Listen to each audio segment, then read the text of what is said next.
Hello class, अस्सलाम वालेकुम। Welcome back to new lesson. और आज के लेसन में हम पाइथागोरस थ्योरम के कॉन्सेप्ट्स वगैरह स्टडी करेंगे जो कि ओ लेवल्स और सिंध बोर्ड दोनों के अंदर ही इफेक्टिव है। ओके, पाइथागोरस थ्योरम पे आने से पहले एक बहुत बेसिक चीज़ स्टडी करते हैं कि ट्राइंगल को रीड कैसे किया जाता है। लेट्स सपोज मैं एक 90 degree angle right angle triangle बना रहा हूँ, ठीक है। अब बोला सर ये हो गया 90 डिग्री का एंगल। ये कोई से भी दो एंगल हो सकते हैं। मैं इस वर्टेक्स को नाम दे रहा हूँ ए, इस वर्टेक्स को नाम दे रहा हूँ बी, इस वर्टेक्स को नाम दे रहा हूँ सी। अब इसके अंदर साइड्स को स्टडी कैसे किया जाएगा, याद रखिएगा। वर्टेक्स के ऑपोजिट आप जैसे अगर ये ए है तो ये क्या कहलाएगा, स्मॉल ए। इस साइड के दो नाम होंगे, it may be called as B C और साइड ए। याद रहेगा, सिंपल। ये वाला कौन सा वर्टेक्स है, आपने बोला सर ये बी वर्टेक्स है, सिंपल है। तो बी के ऑपोजिट क्या होगा, बी के ऑपोजिट क्या होगा, स्मॉल बी। इस साइड के भी दो नाम हो गए, सर ये ए और सी भी कहलाई जा सकती है और ये बी साइड भी कहलाई जा सकती है, सिंपल है। ये कौन सा वर्टेक्स है, सर ये सी वर्टेक्स है। इसके ऑपोजिट कौन सी साइड होगी, आप बोलोगे सर सी साइड होगी, स्मॉल सी, सिंपल सिंपल। अब इस साइड के भी दो नाम हो सकते हैं, क्या क्या, सर ए और बी भी कहा जा सकता है और इस साइड को सी भी कहा जा सकता है। याद रखिएगा, स्मॉलेस्ट एंगल के सामने सबसे स्मॉलेस्ट साइड होती है, लार्जेस्ट एंगल के सामने सबसे लार्जेस्ट साइड होती है। कॉमन सेंस यूज़ करिएगा। अगर मैं एक साइड बनाया, मैंने बोला सर ये 40 का एंगल है, जब छोटा एंगल है तो साइड भी छोटी है, सिंपल सी बात है ना। ऑपोजिट उसकी जो साइड होगी वो छोटी होगी। और अगर कोई मैं बड़ा एंगल बना रहा हूँ, लेट सपोज कि मैंने आपको बोला सर ये 80 का एंगल है, सही है, एक 80 का एंगल मैंने बनाया। अब 80 के सामने कंपैरेटिवली बड़ी साइड होगी, तो इसका क्या मतलब है, इसका ये मतलब है सर जितना बड़ा एंगल उतनी बड़ी साइड, जितना छोटा एंगल उतनी छोटी साइड, सिंपल है, याद रहेगा।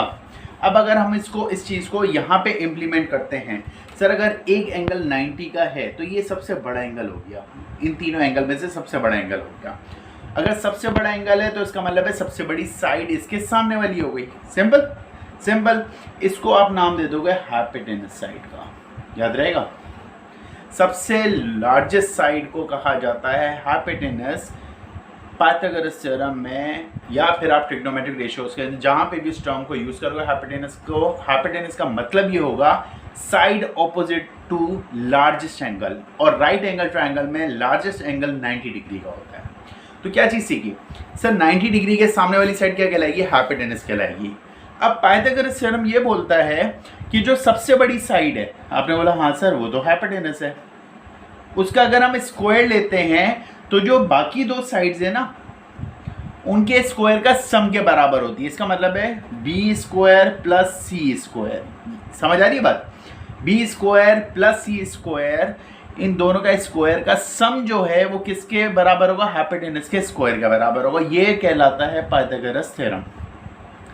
अब आप उसको कैसे यूज करते हो कि सर हाइपोटेनस का square is equal to perpendicular का स्क्वायर प्लस बेस स्क्वायर, ये तो आप यूज करते हुए आ रहे हो। बेसिकली इन्होंने ये जो दो नाम है वो इन साइड्स के नाम रखे हुए हैं। इस साइड को क्या कहलाया जाता है, इसको ये बोलते हैं परपेंडिकुलर। अच्छा, परपेंडिकुलर वेरी कर रही होती है ट्रिग्नोमेट्रिक रेशियोज में, जब हम उसको स्टडी करेंगे तो मैं बताऊंगा वेरी कैसे करती है वो। और जो लास्ट साइड होती है वो क्या कहलाती है, बेस।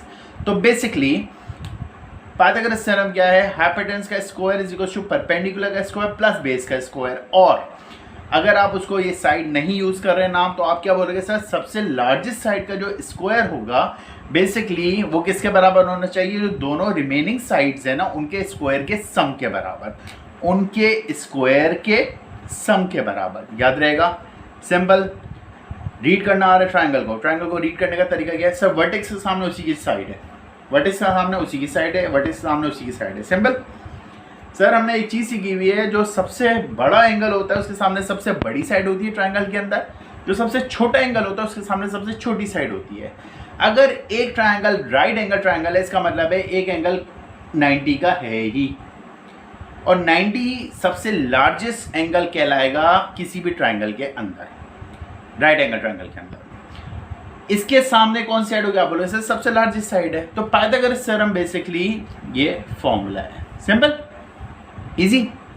अब मैं एक एक एग्जांपल करवाता हूँ जो कि चैप्टर नंबर 10 है बुक 2 का, फॉर ओ लेवल्स और सिंध बोर्ड के लिए बेसिक्स हैं, तो ये कवर अप हो जाएंगी।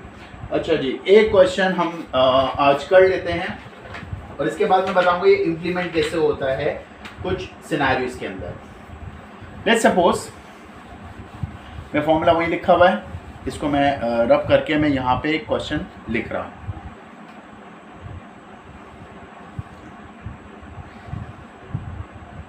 ये एक सिंपल एक क्वेश्चन है, यहाँ पे 90 का एंगल है। अभी मैं इसको नाम देके प्रॉपर तरीके से करवाऊंगा, नाम के साथ दे रहा हूँ। 16 meter is this side, 20 meter is this one, this is P, this is R and this should be Q। Okay जी, क्या चीज़ सीखी हुई हमने सर, लार्जेस्ट साइड के सामने लार्जेस्ट एंगल के सामने लार्जेस्ट साइड है, सिंपल है। और इसको क्या नाम दिया हुआ आपने बोला सर इसको हम कहलाएंगे हाइपोटेनस हमेशा। बट इसको करने से पहले मैं इसको लेबल कर रहा हूँ इस ट्राइंगल को। अगर ये R है, ताकि हम कॉन्सेप्ट क्लियर रखें, R है तो इसके सामने कौन सी साइड होनी चाहिए, स्मॉल r। ये अगर P है तो इसके सामने कौन सी साइड होगी सर, ये स्मॉल p कहलाएगी। इफ दिस इज Q तो इसके सामने कौन सी साइड होगी, आप बोलोगे sir small q, simple. Sir formula क्या बोल रहा था अपना, फॉर्मूला जो है बेसिकली वो क्या है, हाइपोटेनस सर सबसे लार्जेस्ट साइड का जो स्क्वायर है it should be equal to the left over sides का स्क्वायर, सिंपल है। आपने बोला सर हाइपोटेनस, बल्कि मैं इसको पहले लेबल कर लेता हूँ। सर हाइपोटेनस क्या है, आपने बोला सर यहाँ पे हाइपोटेनस है 20, कॉज ये 90 के सामने है। मैं इस साइड को नाम दे रहा हूँ परपेंडिकुलर का, मुझे थर्ड साइड निकालनी है। ये सबसे इजीएस्ट क्वेश्चन होंगे पाइथागोरस थ्योरम के। फॉर्मूला क्या आप बोलोगे सर, हाइपोटेनस का square is equal to perpendicular square plus base square, simple. Hypotenuse कितना आपने बोला सर 20 का square is equal to perpendicular कितना है 16 का स्क्वायर। सर बेस का स्क्वायर तो मुझे चाहिए, 20 का स्क्वायर शुड बी 400, 16 का स्क्वायर क्या होता है 256 I guess, plus base square 256 यहाँ ऐड और हम आ जाएगा, सब्ट्रैक्ट करेगा 400 minus 256 is equal to base square कितना बन रहा है 200 माइनस ये करेंगे तो I guess 144 is equal to base square. यहाँ पे स्क्वायर है, स्क्वायर रूट से कटेगा और याद रखिएगा स्क्वायर रूट दोनों साइड पे आता है। तो अगर मैं इसको इस स्टेप को यहाँ लेके जा रहा हूँ तो ये 144 स्क्वायर यहाँ पे भी आएगा रूट और बेस के ऊपर भी रूट आएगा। यहाँ से स्क्वायर अच्छा 144 का जो वैल्यू बनेगी स्क्वायर रूट बनेगी 12। इजी सिंपल, बहुत बेसिक क्वेश्चन। कॉन्सेप्ट कैसे इम्प्लीमेंट करने हैं इस फिगर के ऊपर वो चीज़ आप देख लीजिएगा। पहले मैंने जो क्वेश्चन था वो गिवन था, साइड को मैंने नाम दिया, नया नाम दिया, उसके बाद पाइथागोरस थ्योरम अप्लाई करके लेफ्ट ओवर साइड निकाल ली गई। याद रखिएगा पाइथागोरस थ्योरम कब यूज़ होगा, हमेशा कंडीशन इसकी याद रखेंगे हम कि 90 डिग्री का एंगल होना ही चाहिए। इट मीन्स कि सर कौन सा ये किस ट्रायंगल के ऊपर अप्लाई होगा, सर ये सिर्फ और सिर्फ किस ट्रायंगल पे अप्लाई होगा, राइट एंगल ट्रायंगल के ऊपर।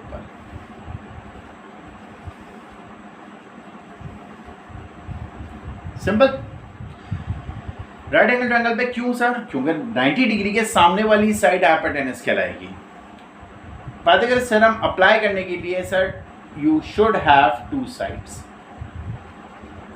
To find third one. Simple sir, इसमें इससे एंगल हम नहीं निकाल सकते, याद रहेगा। सर पाइथागोरस थ्योरम कहाँ अप्लाई हो रहा है, राइट एंगल ट्रायंगल के ऊपर ही अप्लाई होगा। कंडीशन आपने बोला सर इस वजह से कि वो 90 डिग्री साइड होनी चाहिए, वो 90 डिग्री एंगल होना चाहिए क्योंकि 90 डिग्री के सामने हाइपोटेनस होती है। और इस फॉर्मूले में बेसिकली मेन चीज़ है हाइपोटेनस। टू साइड्स अगर हो तो ये आप थर्ड साइड निकाल सकते हो और ये सिर्फ साइड निकालने के लिए इस्तेमाल होगा, एंगल निकालने के लिए इस्तेमाल नहीं होगा। एक और पाइथागोरस थ्योरम का एप्लीकेशन क्या है, रियल लाइफ के अंदर तो है ही है, इसके अलावा कुछ क्वेश्चंस के अंदर ये कंडीशन आ जाती है कि वो तीनों साइड दे देते हैं और आपसे बोलते हैं कि ये प्रूफ करो कि वो राइट एंगल ट्रायंगल है या नहीं है। अब प्रूफ कैसे होगा?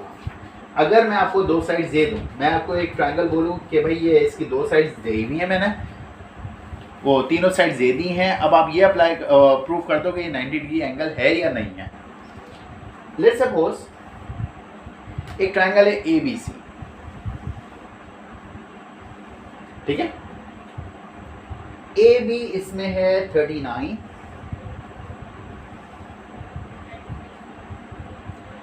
अच्छा जी, B and C is 15,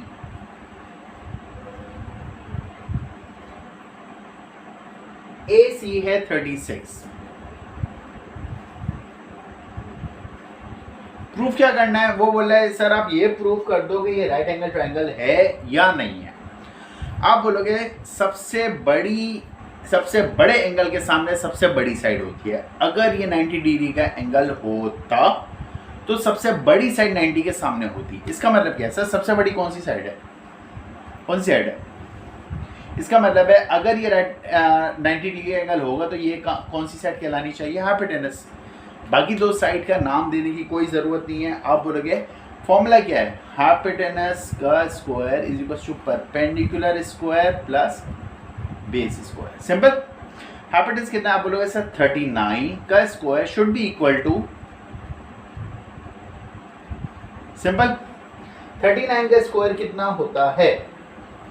it is 1521। 15 का स्क्वायर क्या होता है? आप बोलोगे सर 225 प्लस 36 का स्क्वायर कितना होता है? 1296। इसका total should be equal to this one. अगर ये है तो ये कौन सा ट्रायंगल है? सर राइट एंगल ट्रायंगल है। सिंपल है। मतलब पाइथागोरस थ्योरम अप्लाई करके अगर आपको तीन साइड्स गिवन हो इन अ ट्रायंगल और आपसे ये प्रूफ मांग ले कि वो राइट एंगल ट्रायंगल है या नहीं है, तीनों साइडें गिवन है, क्या कंफर्मेशन मांग रहे कि राइट एंगल ट्रायंगल है या नहीं है, आप सबसे बड़ी साइड को हाइपोटेनस रखोगे, बाकी दोनों साइड्स को परपेंडिकुलर बेस का नाम दोगे। अगर हाइपोटेनस का स्क्वायर इन दोनों के स्क्वायर के सम के बराबर आ जाए तो ये कौन सा ट्रायंगल कहलाएगा? ये राइट एंगल ट्रायंगल कहलाएगा। सिंपल है, ठीक है। आई होप कि पाइथागोरस थ्योरम के काफ़ी कॉन्सेप्ट्स क्लियर हो गए होंगे। इंशाल्लाह अगले लेक्चर के अंदर हम ट्रिग्नोमेट्री वगैरह को स्टार्ट करेंगे और विथ पार्ट्स, मतलब trigonometry part 1, trigonometry part 2 and so on. और इसके अलावा काइंडली सब्सक्राइब कर दीजिएगा और अपने फ्रेंड सर्कल के अंदर इसको शेयर कर लीजिएगा वीडियो को। थैंक यू, ख्याल रखिएगा, अल्लाह हाफ़िज़।